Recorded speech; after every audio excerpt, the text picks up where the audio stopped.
Halo Sobat Finansial, jumpa lagi dalam acara Financial Corner bersama saya, Ayi Ahmad Hidayah.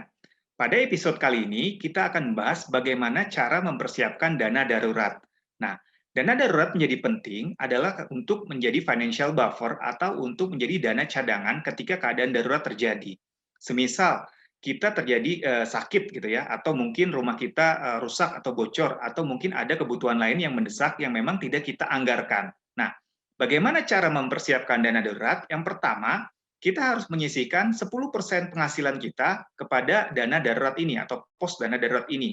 Nah, yang kedua, setelah kita sisihkan setiap bulan dari penghasilan kita senilai 10%, kita tempatkan pada instrumen-instrumen yang liquid. Contohnya seperti reksadana pasar uang, atau mungkin deposito, atau mungkin instrumen tabungan, atau mungkin logam mulia yang memang lebih liquid dibanding jenis investasi lainnya, sehingga jika ada keadaan darurat, gampang kita cairkan untuk kita cover untuk kebutuhan darurat kita. Nah, yang ketiga, yang tidak kalah penting adalah kita harus disiplin. Jadi maupun ada ataupun tidak keadaan darurat yang menimpa kita, setiap bulan kita harus tetap menyisihkan budget atau dana untuk pos alokasi dana darurat.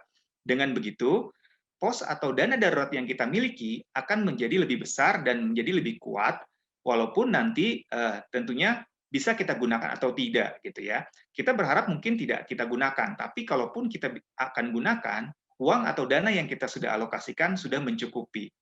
Nah, keempat, yang tidak kalah penting adalah kita harus review secara berkala.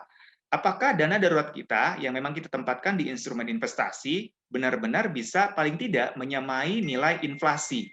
Karena dengan kita menyamai nilai inflasi, paling tidak nilai atau dana darurat yang kita miliki tidak berkurang atau tidak lebih rendah dari nilai inflasi sehingga bisa mencukupi kebutuhan-kebutuhan yang memang dapat kita keluarkan di masa yang akan datang.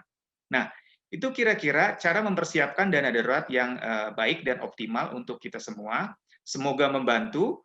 Tetap jaga kesehatan, patuhi protokol kesehatan dengan 5M. Jangan lupa untuk saksikan terus Financial Corner. Nah, untuk ke depan, kira-kira episode ke depan apa yang akan kita bahas lagi? Nah, jangan lupa untuk komen, like, dan subscribe.